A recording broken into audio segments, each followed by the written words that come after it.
Hello everyone, welcome to my YouTube channel DNA Talks. In this video, we are going to discuss the chapter number 2 Biological Classification. 11th class का second chapter है। इस chapter में बताया गया है कि हमने कैसे बायोलॉजिकल ऑर्गेनिजम्स को अलग अलग किंगडम्स में क्लासीफाई किया। जैसे ह्यूमंस को एनिमेलिया में रखा, प्लांट को प्लांटी में रखा, बैक्टीरिया को मोनेरा में रखा, प्रोकैरियोटिक और फंगाई को अलग किंगडम दिया। तो इस चैप्टर में हम देखेंगे कि कैसे क्लासिफिकेशन सिस्टम बना, क्या ड्रॉबैक्स थे जिनने क्लासिफिकेशन सिस्टम बनाया, और आज कौन सा क्लासिफिकेशन सिस्टम चल रहा है। ठीक है। Aristotle was the earliest to attempt a more scientific basis of classification. Aristotle सबसे पहले थे। अराउंड 300 बीसी में इन्होंने क्लासिफिकेशन सिस्टम दिया था। एरिस्टोटल फादर ऑफ बायोलॉजी भी कहे जाते हैं।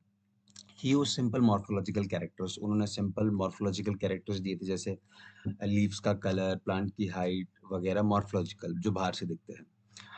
Classify into tree, shrubs and herbs, बहुत बेसिक क्लासिफिकेशन था, आगे तक चला नहीं। He also divide animal into two groups. उन्होंने रेड ब्लड सेल और जिनके पास रेड ब्लड सेल नहीं है उनको भी डिवाइड करने की कोशिश की थी। उसके बाद आए कैरोलस लीनियस। इन्होंने टू किंगडम क्लासिफिकेशन दिया, प्लांटी, एनिमिलिया। जो जो इन्हें प्लांट कैरेक्टरिस्टिक जैसे मिले उन्हें प्लांटी में डाल दिया, और जो एनिमल की कैरेक्टरिस्टिक शो कर रहे थे उन्हें एनिमिलिया में डाल दिया। Was developed that include all plants and animal respectively. This system did not distinguish between the eukaryotes and prokaryotes. ये इनके ड्रॉबैक्स थे कि इन्होंने यूकैरियोट्स प्रोकैरियोट्स को नहीं बताया, यूनिसेलुलर मल्टीसेलुलर ऑर्गेनिज्म के बारे में नहीं बताया, फोटोसिंथेटिक है कि नॉन फोटोसिंथेटिक है उनके बारे में नहीं बताया। इनके ड्रॉबैक्स थे। एग्जाम में क्वेश्चन आ सकता है कि कैरलस लीनियस के क्या क्या ड्रॉबैक्स थे। Classification of organisms into plants and animals was easily done and was easily to understand, but large number of organisms did not fall into categories. Plants और animals सबको पता है, पर उस टाइम पे बैक्टीरिया, फंजाई, प्रोटिस्टा को classify करना थोड़ा मुश्किल था। उनकी कैरेक्टरिस्टिक्स समझना बहुत मुश्किल था, इसलिए ये इनके लिए सुटेबल नहीं था उस टाइम पे क्लासिफिकेशन करना। Large number of organisms did not fall into either category. Hence, two kingdom classification used for a long time was found inadequate. Beside gross morphology, a need also felt for including other characteristics like cell structure, nature of wall, mode of nutrition, heterotrophic है कि autotrophic है, habitat कहाँ पे रहता है, method of reproduction की asexual करता है कि सेक्सुअल करता है। मॉडर्न क्लासिफिकेशन में इन चीज़ों की नीड थी कि इनके बेसिस पे भी उन्हें क्लासिफाई किया जाए, कैसे नेचर है उसका, क्या खाता है, कहाँ रहता है, कैसे रिप्रोड्यूस करता है। सबसे इम्पोर्टेंट इवोल्यूशनरी रिलेशनशिप, इसे फाइलोजेनेटिक रिलेशनशिप भी कहते हैं। ये कौन पहले आया, कौन बाद में आया, कौन ज़्यादा प्रिमिटिव है, कौन ज़्यादा एडवांस है। वैसे तो ह्यूमन सबसे ज़्यादा एडवांस है। Classification system for our living organisms have hence undergone several changes over time, though plant and animal kingdoms have been a constant under all different systems. Very important line. पूछ सकता है कि जितने भी classification दिए गए अभी तक उसमें से ऐसे किंगडम्स बताइए जो हमेशा कांस्टेंट थे। तो animal kingdom and plant kingdom दोनों ही हर क्लासिफिकेशन सिस्टम जितने भी साइंटिस्टों ने दिए उसमें कांस्टेंट थे। ये टेबल हम थोड़ी देर बाद देखेंगे। कंपैरेटिव स्टडी की गई है हर कैरेक्टरिस्टिक्स पे, Monera, protista, fungi, Plantae, Animalia पे। आर एच विटेकर 1969 डेट याद रखिए। इन्होंने 5 किंगडम क्लासिफिकेशन दिया था। 5 किंगडम क्लासिफिकेशन के अंदर आए थे Monera, protista, fungi, Plantae and Animalia. The main criteria for classification used by him include cell structure, body organization, mode of nutrition, reproduction, phylogenetic relationship, evolution relationship. Three domain system has also been proposed that that divides the kingdom Monera into two domains, leaving the remaining eukaryotic kingdom in three domain, and thereby six kingdom classification. Six kingdom classification इसे याद रखिए, three domain system इसे याद रखिए। We will learn about this system in details. Three domain system दिया था Karl वोस ने। इसने तीन ग्रुप्स डिवाइड किए, Archie bacteria, you bacteria, eukaryotes. Eukaryotes में जैसे लिखा है थर्ड डोमेन यूकैरियोट्स था, इसके अंदर उसने चार और किंगडम्स डिवाइड कर दिए, प्रोटिस्टा, माइकोटा, प्लांटी, एनिमिलिया। तो इसने ज़्यादा कुछ किया नहीं है, इसने बस मोनेरा को यू बैक्टीरिया आर्की बैक्टीरिया में डिवाइड कर दिया है और 6 नंबर क्लासिफिकेशन दे दिया है। इसका ज़्यादा कोई मतलब नहीं है, बस इसका नाम याद रखिए कि कार्ल बोस ने दिया था और 6 नंबर क्लासिफिकेशन कहते हैं इसे। Okay, let us look at this 5 classification to understand the issue and consideration that influence the classification system. Earlier classification system include bacteria, blue-green algae, fungi, mosses, fern, gymnosperm and angiosperm under plant.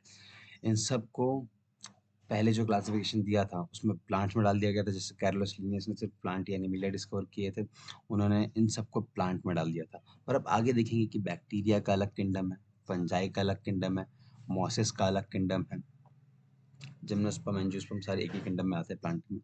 The characters that unified this work whole kingdom was that all the organisms include had cell wall in their cells.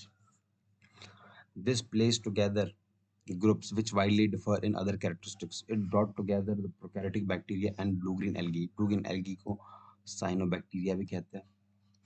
Blue green algae है तो उसका ये मतलब नहीं कि algae होगा, ये bacteria में आता है, साइनोबैक्टीरिया कहते हैं इसे, with other groups which were eukaryote.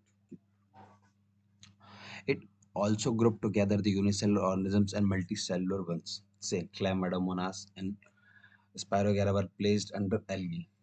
Classification did not differentiate between heterotrophic group fungi and autotrophic green plants, though they also showed a characteristic difference in their wall composition. The fungi had chitin. Fungi की जो cell wall होती है उसके अंदर chitin होता है। Chitin polymer of N acetyl glucosamine से बना होता है। क्लेमाडोमोनास यूनिसेलुलर एल्गी है। In their walls while a green plants have cellulosic wall. ये एक आप देखेंगे जब इस टेबल में कि जो सेल वॉल है ये प्रोटिस्टा में मोनेरा में अलग है, प्रोटिस्टा में अलग है, फंगी में अलग है। ये एक बेसिस बन गया क्लासिफिकेशन का कि जिसकी सेल वॉल अलग है, जिसकी सेल वॉल में जैसे जैसे काइटिन है तो जितनी भी ऑर्गेनिज्म में काइटिन रहेगा उसे फंजाई में डाल दिया सिंपल वे में।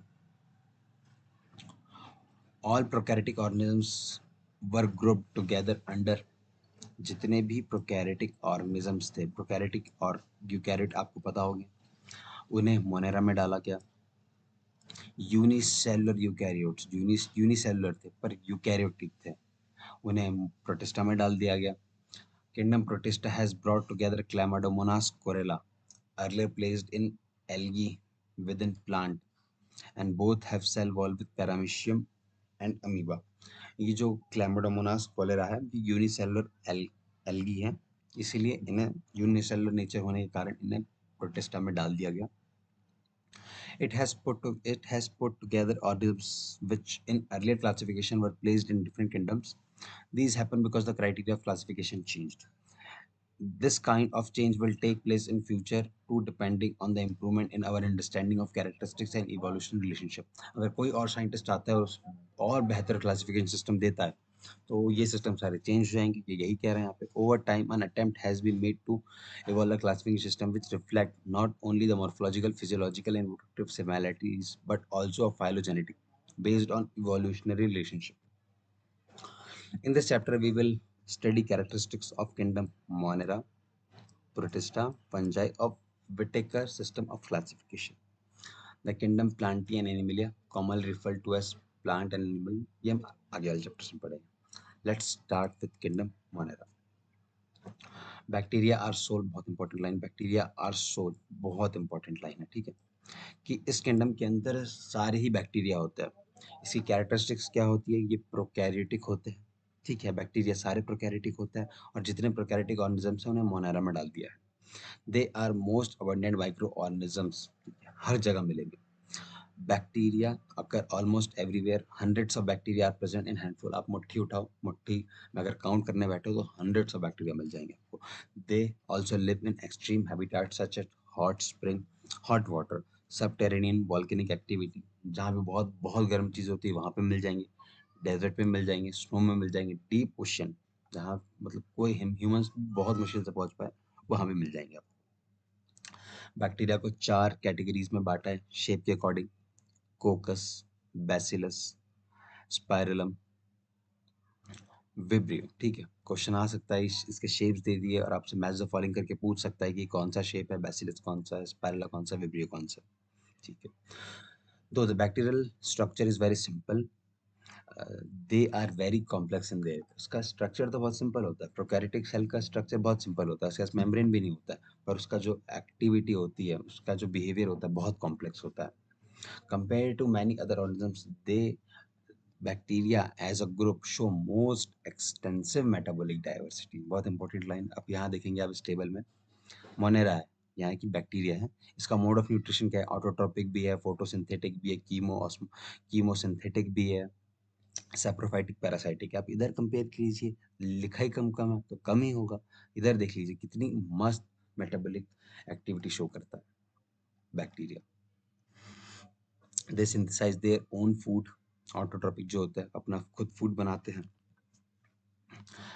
दे सिंथेसाइज और कीमोसिंथेटिक भी होते हैं, फोटोसिंथेटिक ऑटोट्रॉप्स भी होते हैं। Majority, the vast majority of bacteria are heterotrophs. दो बार ये लाइन आएगी इस बुक में। मेजॉरिटी ऑफ बैक्टीरिया जो होते हैं हेटेरोट्रॉप्स होते हैं, वो अपना खाना खुद नहीं बनाते हैं, दूसरों का खाना खाते हैं। They depend on other organisms और dead organic matter for food. अब मोनेरा को एनसीईआरटी में दो पार्ट में डिवाइड किया गया है, archaebacteria and eubacteria. Archaebacteria and eubacteria. ठीक है, आर्की बैक्टीरिया के बारे में बता दूं, ग्रुप्स ऑफ एंशिएंट बैक्टीरिया, जितने भी पुराने बैक्टीरिया सारे इसी के अंदर आते हैं। इसे ओल्डेस्ट लिविंग फॉसिल भी कहते हैं। They were the first to born on our planet. ये पहले बैक्टीरिया है, पहले ऑर्गेनिज्म है जो इस धरती पर बने। These bacteria are special since they live in some of most harsh habitats such as extreme salty areas, halophiles, hot springs, thermoacidophiles, and marshy areas, methanogens. Marshy areas का मतलब होता है दलदली एरिया, जहाँ पे मीथेन गैस बनाते हैं। Archaebacteria differ from other bacteria in having different cell wall structure. इसकी जो सेल वॉल होती है अलग होती है, इसकी सेल वॉल बनी होती है पॉलीसैकेराइड एंड कॉम्प्लेक्स पॉलीपेप्टाइड से।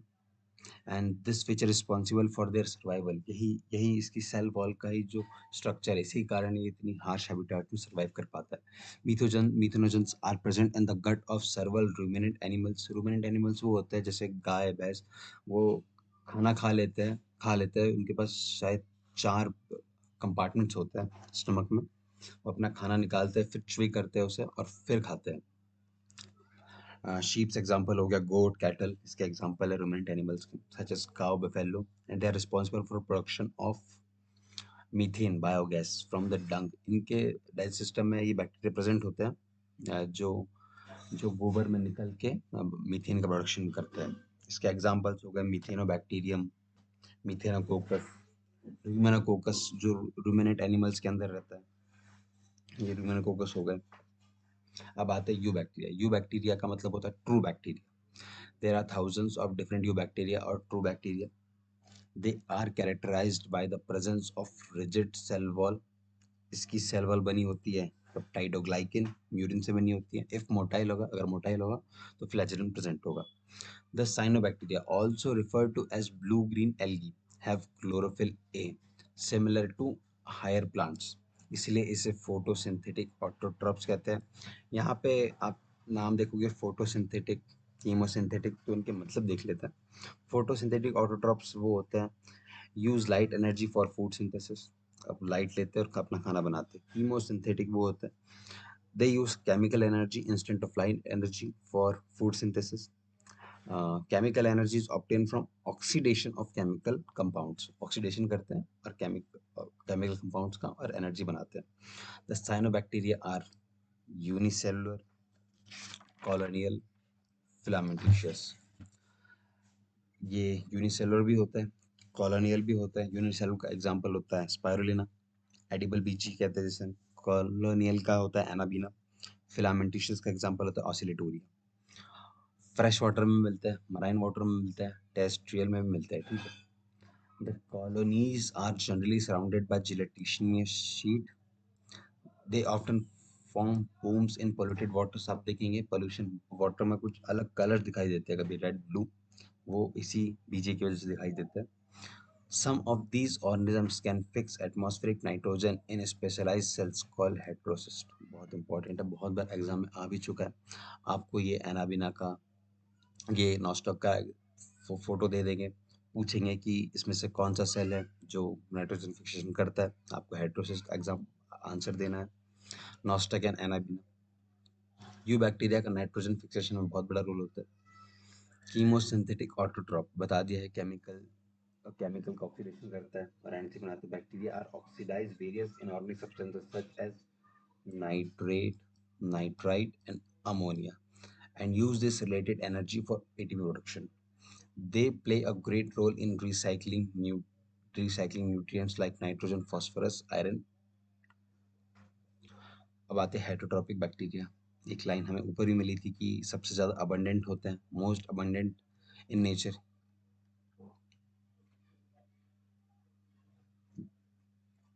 Most abundant in nature, the majority are important decomposers. Many of them have significant impact on human affair. They are helpful in making curd from milk। Hydrotropic bacteria है जो curd से milk बनाते हैं। अगर आप उससे नाम पूछ लिया जाए कि कौन सा बैक्टीरिया है, स्ट्रिप्टोकोकस लैक्टी या लैक्टोबैसिलस लैक्टी, आप आंसर देंगे। एंटीबॉडीज का प्रोडक्शन करते हैं streptomycin. Fix nitrogen in legumes, plant roots. Some are pathogens, cause damage to human being, crops, farm animal, pet। ये कॉज करते हैं cholera, typhoid, tetanus, citrus canker, as well as known disease cause by different bacteria. अब यहाँ पे नाम तो दे दिए, पर एग्जाम में ये जो बैक्टीरिया से कॉज होती है उनका भी नाम पूछ सकता है। तो कॉलेरा कॉज करता है विब्रियो कॉलेरी, टाइफाइड कॉज करता है सैल्मोनेला टाइफी, टेटनस कॉज करता है क्लॉस्ट्रिडियम टेटानी, सिट्रस कैंकर जो कॉज करता है उसे कहते हैं Xanthomonas citri. Bacteria reproduce mainly by fission, binary fission से ये रिप्रोड्यूस करता है। Sometime under unfavourable condition they produce spores. Unfavourable conditions के अंदर ये एंडोस्पोर्स प्रोड्यूस करता है। They also reproduce by sort of sexual reproduction by adopting a primitive type of DNA transfer from one bacterium to another। यहाँ पे clearly नहीं बताया गया है, पर इस मेथड को कंजुकेशन कहते हैं। डीएनए ट्रांसफर करता है अपना से। द माइकोप्लाज्मा, इसकी 4 लाइन बहुत इंपॉर्टेंट है, इसे रट लीजिए, हर बार एग्जाम में आती है। Mycoplasma are organisms that completely lack cell wall. ठीक है, सेल वॉल नहीं होता है। They are the smallest living cell known. ठीक है, ये भी याद कर लीजिए। Can survive without oxygen, can word को भी याद कर लीजिए कि can survive without oxygen, survive कर भी सकता है, नहीं भी कर सकता। Many mycoplasma are pathogenic to animals and plants. ठीक है, माइकोप्लाज्मा को डिस्कवर किया था ई नॉकार्ड और आर रॉक्स ने इन 1898। ठीक है, ये एग्जिबिट प्लियोमॉर्फिज्म। प्लियोमॉर्फिज्म का मतलब होता है अपना डिफरेंट मॉर्फोलॉजी शो करता है हमेशा। और इसका एक फेमस नाम भी है, इसे जोकर ऑफ प्लांट किंगडम कहा जाता है। ठीक है, जोकर। और पैरासाइट का मतलब आपको यहाँ पैरासाइट वर्ड बहुत बार यूज किया गया, तो मैं बता देता हूँ कि पैरासाइट वो ऑर्गेनिजम्स होते हैं दैट लिव इन और on organisms of other species. ठीक है, वो किसी दूसरे पे बैठ के उसी का खाना चुराता है, उसी को सफर करवाता है। ठीक है, ये पैरासाइटिक की तरह कॉलेरा जितने भी इनके वायरस बैक्टीरियाज है, ये सारे पैरासाइटिक होते हैं। अब एक और इम्पॉर्टेंट क्वेश्चन एक बार एग्जाम में आया था बैक्टीरिया से रिलेटेड, कि जो प्योरिटी ऑफ गंगा है वो किससे बड़ी है। तो एक बैक्टीरिया का नाम है बेडिलो विब्रियो बैक्टीरियो वायरस। ये जो पोल्यूटिंग बैक्टीरिया है इन्हें खाता है, इसीलिए गंगा की प्योरिटी इतनी अच्छी है। इस वायरस का नाम याद कर लीजिए। इनके भी इस बैक्टीरिया का नाम याद कर लीजिए, इसके बैक्टीरियाज का भी नाम याद कर लीजिए। ये था बैक्टीरिया किंगडम मोनेरा। इसकी इंपॉर्टेंट लाइन सारी याद कर लीजिए, बहुत इंपॉर्टेंट है। इसके बाद प्रोटिस्टा पढ़ेंगे हम अगले मेरे लेक्चर्स में। Thank you.